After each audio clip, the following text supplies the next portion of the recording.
Elsewhere, the government continues to face mounting pressure from families who've lost loved ones in the Ukraine-Russia war.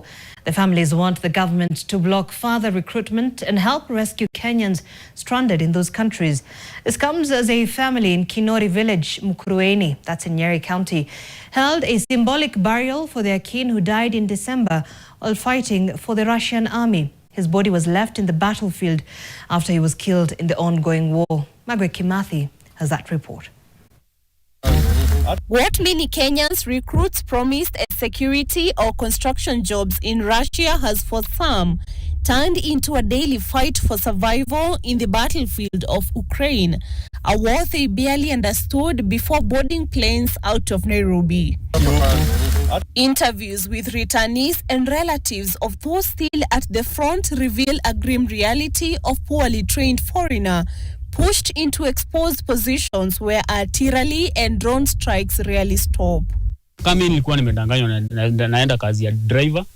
Sasa kufika nikapewa training ya military, na kupewa training ya military hata ukiwaambia mimi sitaki kufanya hii kazi nataka basi nirudi nyumbani, they force by, yani wanakuforce kabisa go the front line.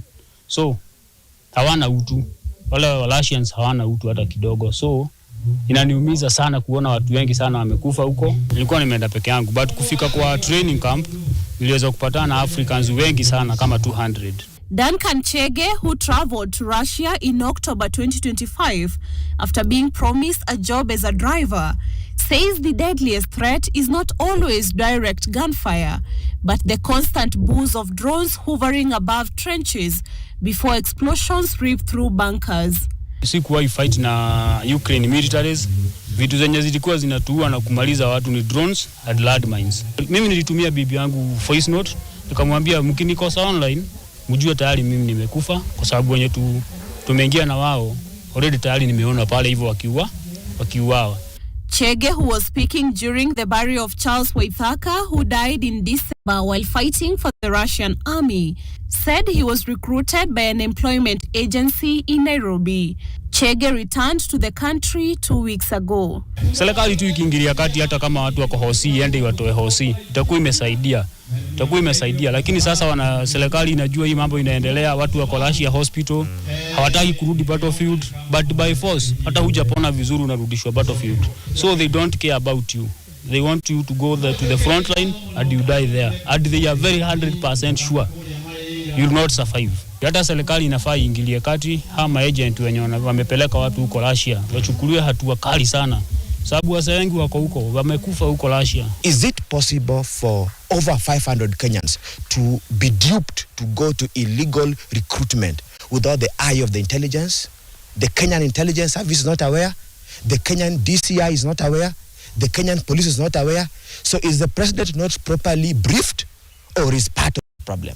The burial of Charles Waithaka was held in Kinori village, Mukurweini, Nyeri County. Show you, this is a gun. It was unlike any other. There was no coffin in sight. Pain and agony engulfed family members and mourners as they struggled to come to terms with his death. Charles traveled to Russia in October after being lured with the promise of a driver's job. His family received news of his death on 25th December last year. I may not even see your remains, but I'm convinced that I have buried you. I thank God for the years, the memories, and the gift of being your mother. God, the days we used to share, but you know that you're always there. We miss you more than anyone knows. The family then proceeded to a symbolic grave where they lit 31 candles, each representing the years he lived. This comes even as families continue to search for their loved ones who traveled to Russia in hopes of securing lucrative jobs. Margaret Kimathi, NTV.